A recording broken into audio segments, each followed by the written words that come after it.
Hello everybody, welcome back to my YouTube channel. My name is Vatika Singh और आज की इस वीडियो में हम ये जानेंगे कि सामाजिक विज्ञान भूगोल में पाठ योजना कैसे बनाते हैं। But before starting this video we would like to say something to you. Please like and share this video and subscribe my channel Vatika Singh and don't forget to put on the notification bell so that you don't miss the upcoming video. तो चलिए friends, हम इस video को start कर लेते हैं। सामाजिक विज्ञान भूगोल में पाठ योजना बनाने के लिए आपको सबसे पहले लिखना होता है पाठ योजना। इसको हम हेडिंग या टैग लाइन कहते हैं। इसको बिल्कुल ही बीचों बीच सेंटर में बोल्ड में और बहुत सुंदर ढंग से आपको इसको लिखना होता है। उसके बाद आप लिखते हैं विद्यालय का नाम। आप जिस भी विद्यालय से अपना बीएड बीटीसी डीएलएड कर रहे होते हैं उस विद्यालय का आपको यहाँ पे नाम लिखना होता है। उसके बाद आप लिखते हो दिनांक। आप जिस भी डेट को अपनी पाठ्य योजना को बनाते हो उस डेट को आपको दिनांक में लिखना होता है। जैसा कि आप यहाँ पे देख रहे होंगे, दिनांक में हमने लिखा हुआ है 8 मई 2021। इसका मतलब यह है कि 8 मई 2021 को यह पाठ्य योजना हमने बनाई है। उसके बाद आप लिखते हो कक्षा। आप जिस भी कक्षा के लिए अपनी पाठ्य योजना को बना रहे होते हैं उस कक्षा को आपको कक्षा में लिखना होता है। जैसा कि आप यहाँ पे देख पा रहे होंगे, कक्षा में हमने लिखा हुआ है 6 class, 7 class, 8 class, 9 class, 10 class, 11 class और 12 क्लास। इसका मतलब यह है कि सामाजिक विज्ञान की इस पाठ्य योजना को आप 6 class, 7 class, 8 class, 9 class, 10 class और 12 क्लास के लिए भी इस सामाजिक विज्ञान की पाठ्य योजना आप बना सकते हैं। उसके बाद आप लिखते हो विषय। आप जिस भी विषय में अपनी पाठ्य योजना को बनाते हैं उस विषय को आपको विषय में लिखना होता है। जैसा कि आप यहाँ पे देख पा रहे होंगे, विषय में हमने लिखा हुआ है सामाजिक विज्ञान भूगोल। इसका मतलब यह है कि हम सामाजिक विज्ञान भूगोल में अपनी पाठ्य योजना को बना रहे हैं। उसके बाद आप लिखते हो चक्र। टीचिंग करने के दौरान जो भी पीरियड आपको दिया जाता है बच्चों को पढ़ाने के लिए, उसी पीरियड को आपको चक्र में लिखना होता है। जैसा कि आप यहाँ पे देख पा रहे होंगे, चक्र में हमने लिखा हुआ है सेकंड। इसका मतलब यह है कि बच्चों को पढ़ाने का पीरियड यहाँ पे हमारा सेकंड है। उसके बाद आप लिखते हो अवधि। टीचिंग करने के दौरान जो भी समय आपको दिया जाता है टीचिंग करने के लिए, उसी समय को, उसी टाइम को, उसी पीरियड को, उसी अवधि को आपको अवधि में लिखना होता है। जैसा कि आप यहाँ पे देख पा रहे होंगे, अवधि में हमने लिखा हुआ है 35 मिनट्स। इसका मतलब यह है कि टीचिंग करने के लिए हमें यहाँ पे 35 मिनट्स मिला हुआ है। उसके बाद आप लिखते हो प्रकरण। यहाँ पे हमारा जो प्रकरण है वह है चंद्र ग्रहण व सूर्य ग्रहण। प्रकरण से मैं आपको यह बता दूं कि ये जो प्रकरण होता है यह पाठ का नाम होता है। इसको बिल्कुल ही बीचों बीच सेंटर में बोल्ड में और बहुत सुंदर ढंग से आपको इसको लिखना होता है। उसके बाद आप एक ऐसी सीधी लाइन खींच देते हैं। इसे हम ब्लैक बोर्ड एंट्री भी कहते हैं। इसे हम विषय का इंडेक्स भी कहते हैं। इस ब्लैक बोर्ड एंट्री में, इस विषय के इंडेक्स में हमने आपको विषय के बारे में संक्षिप्त में सारी जानकारी आपको यहाँ पे दे रखी है। उसके बाद आप लिखते हैं सामान्य उद्देश्य। तो पहले मैं आपको यह बता दूं कि यह सामान्य उद्देश्य क्या होता है। जो विषय आप बच्चों को पढ़ाने जा रहे हैं उससे बच्चा क्या सीखेगा उसे ही हम समान उद्देश्य कहते हैं और उसे ही हम समान उद्देश्य में लिखते हैं। समान उद्देश्य में हम अपने विषय के बारे में 5, 6, 7, 8 पॉइंट्स हम अपने विषय के बारे में लिखते हैं। एक इम्पॉर्टेंट और महत्वपूर्ण जानकारी मैं आपको यहाँ पे यह देना चाहूँगी, जैसे कि आप सामाजिक विज्ञान की 20 पाठ्य योजना बना रहे हैं तो आप अपने सामाजिक विज्ञान की 20 पाठ्य योजना में यही समान उद्देश्य आप बार बार लिख सकते हैं। यहाँ पे हमारा समान उद्देश्य में पहला पॉइंट्स है छात्रों को सामाजिक विज्ञान विषय के प्रति जागृत करके चंद्र ग्रहण व सूर्य ग्रहण का अर्थ व कार्यप्रणाली के विषय में जानकारी प्रदान करना होता है। दूसरा पॉइंट्स हमारे यहाँ पे समान उद्देश्य में है छात्रों को जीवन में चंद्र ग्रहण व सूर्य ग्रहण के महत्व को समझने योग्य बनाना।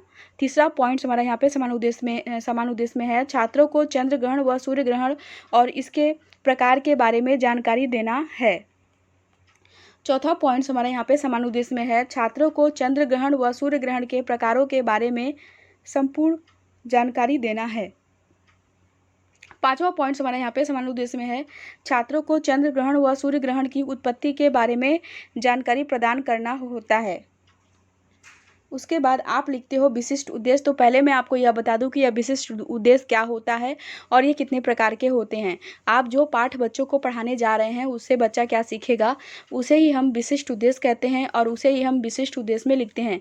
विशिष्ट उद्देश्य हमारे 3 प्रकार के होते हैं। पहला तो होता है हमारा ज्ञानात्मक उद्देश्य, दूसरा हमारा होता है बोधात्मक उद्देश्य और तीसरा हमारा यहाँ पे होता है कौशलात्मक उद्देश्य। इन तीनों उद्देश्यों में लगभग आपको 2-2 पॉइंट्स लिखने होते हैं। तो ज्ञानात्मक उद्देश्य में हमारा यहाँ पे ज्ञानात्मक उद्देश्य में पहला पॉइंट्स है छात्रों को चंद्र ग्रहण व सूर्य ग्रहण के अर्थ का प्रत्यास्मरण कराना।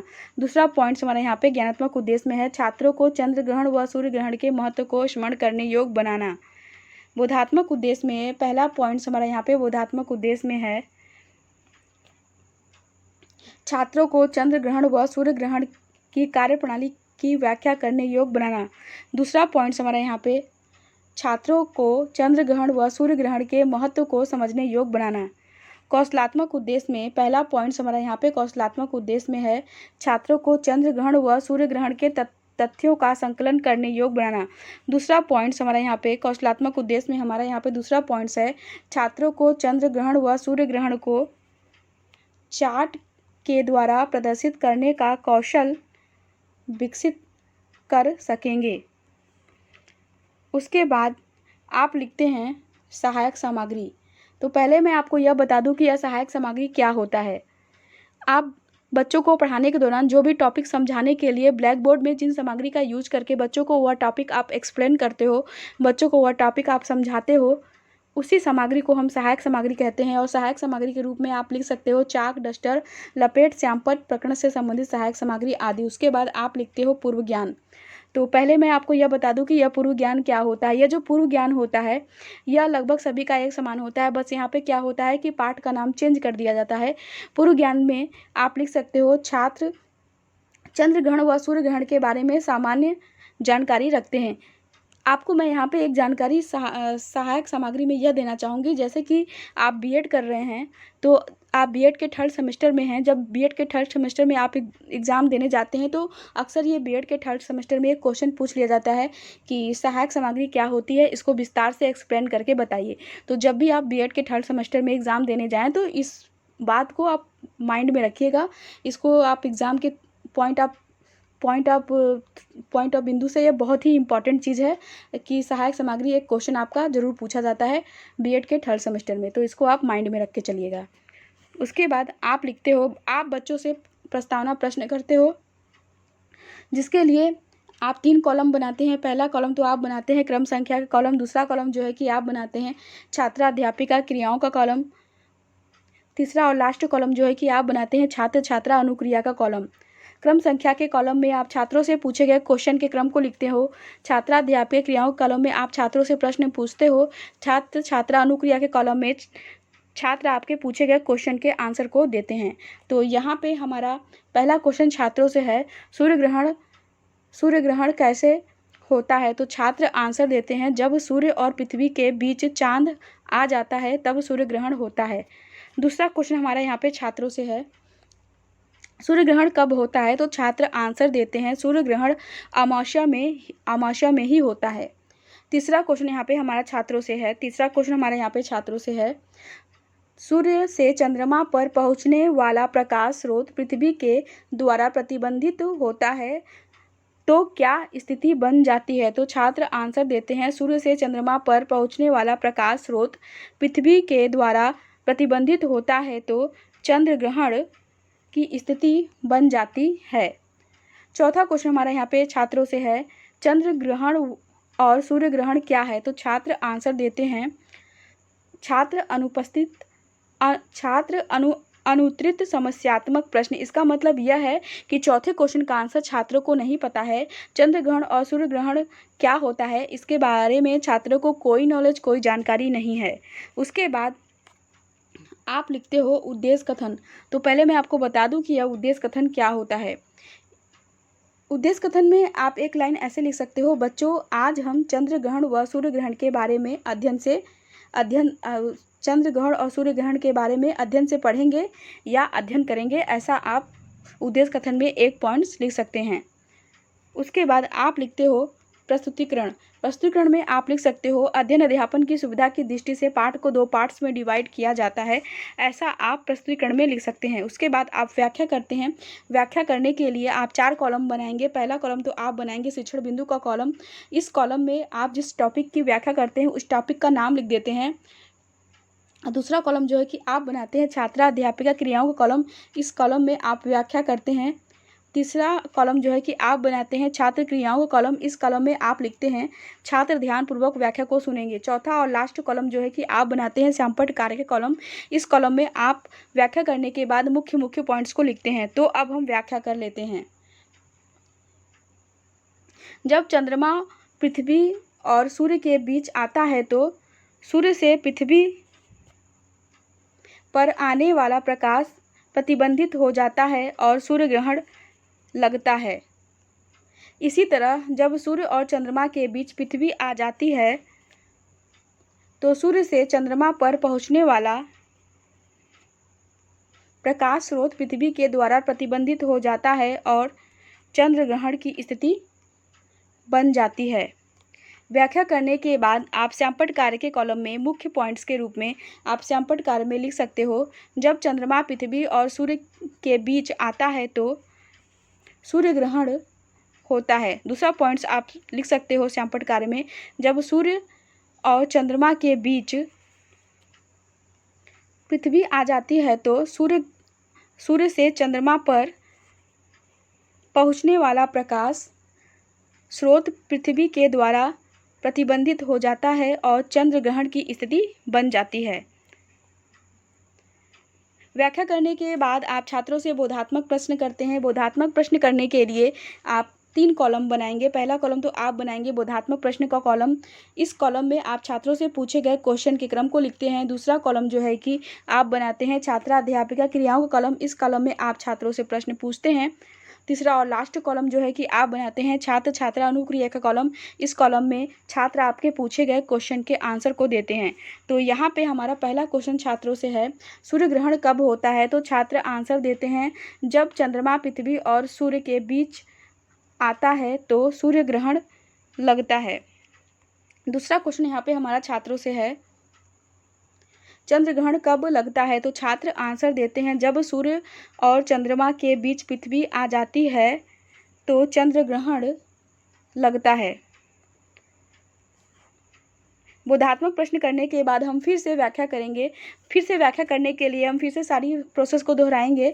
हम व्याख्या करने के लिए 4 कॉलम बनाएंगे। पहला कॉलम तो हम बनाएंगे शिक्षण बिंदु का कॉलम। इस कॉलम में हम जिस टॉपिक की व्याख्या कर रहे हैं उस टॉपिक का नाम लिखेंगे। दूसरा कॉलम जो है कि हम बनाते हैं छात्रा अध्यापिका क्रियाओं कॉलम। इस कॉलम में हम व्याख्या करेंगे। तीसरा कॉलम जो है कि हम बनाते हैं छात्र छात्रा अनुक्रिया का कॉलम। इस कॉलम में हम लिखेंगे छात्र ध्यानपूर्वक व्याख्या को सुनेंगे। चौथा और लास्ट कॉलम जो है कि हम बनाते हैं श्यामपट्ट कार्य का कॉलम। इस कॉलम में हम व्याख्या करने के बाद मुख्य मुख्य पॉइंट्स को लिखेंगे। तो अब हम व्याख्या कर लेते हैं।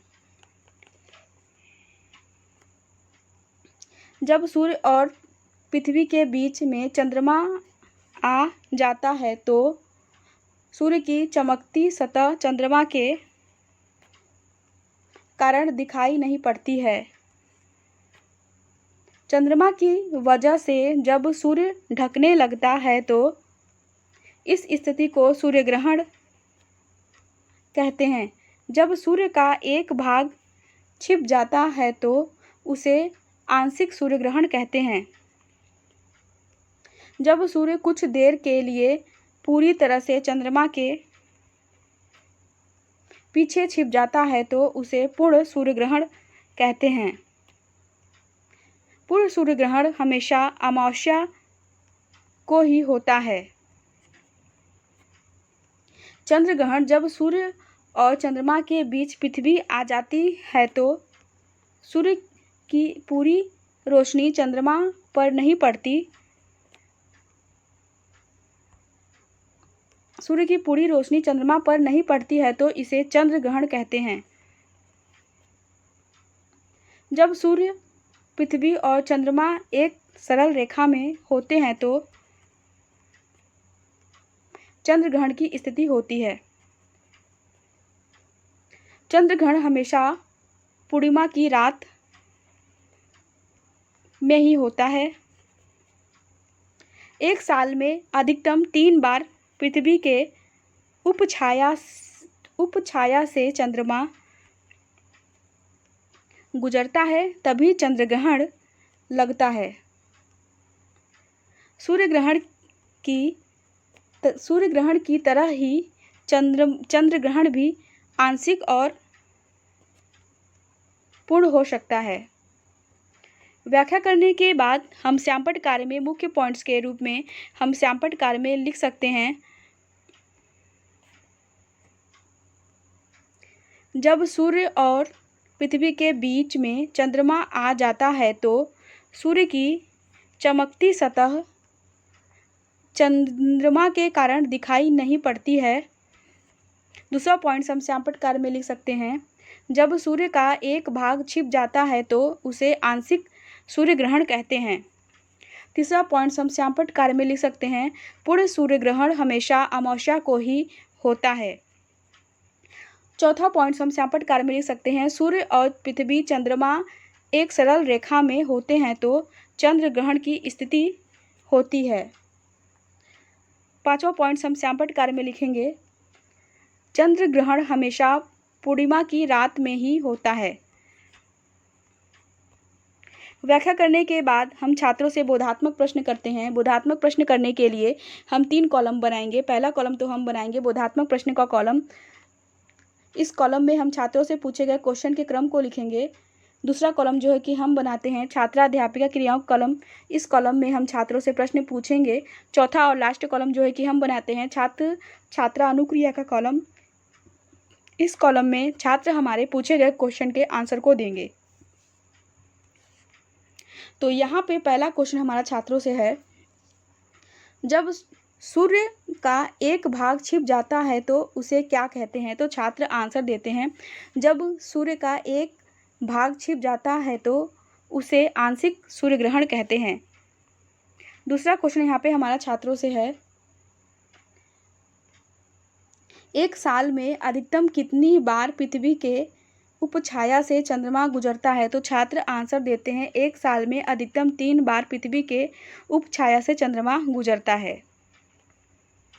बोधात्मक प्रश्न करने के बाद हम छात्रों को गृहकार्य देते हैं। गृहकार्य के रूप में आप छात्रों को दे सकते हैं, बच्चों आप सभी सूर्य ग्रहण और चंद्र ग्रहण से क्या क्या अंतर होता है लिखकर। अगर आपको हमारा ये वीडियो पसंद आया तो कमेंट करके आप बताइए कि आपको हमारा ये वीडियो पसंद आया, और आप ज़्यादा से ज़्यादा हमारे इस वीडियो को शेयर करिए, कमेंट करिए। और मैंने इस पाठ्य योजना की लिंक डिस्क्रिप्शन बॉक्स में दे रखी है, आप वहाँ से लिंक को डाउनलोड करके इस पाठ्य योजना को देख सकते हैं। इस पाठ्य योजना में अगर आपको कोई भी दिक्कत होती है, कोई भी प्रॉब्लम होती है, या कोई भी क्वेश्चन आपको मुझसे पूछना हो तो आप कमेंट सेक्शन में मुझसे क्वेश्चन पूछ सकते हो और मैं आपके पूछे गए क्वेश्चन के आंसर को दूंगी। तो हम आपसे फिर से मिलते हैं अपनी नेक्स्ट वीडियो के साथ। Thank you for watching and subscribe my channel.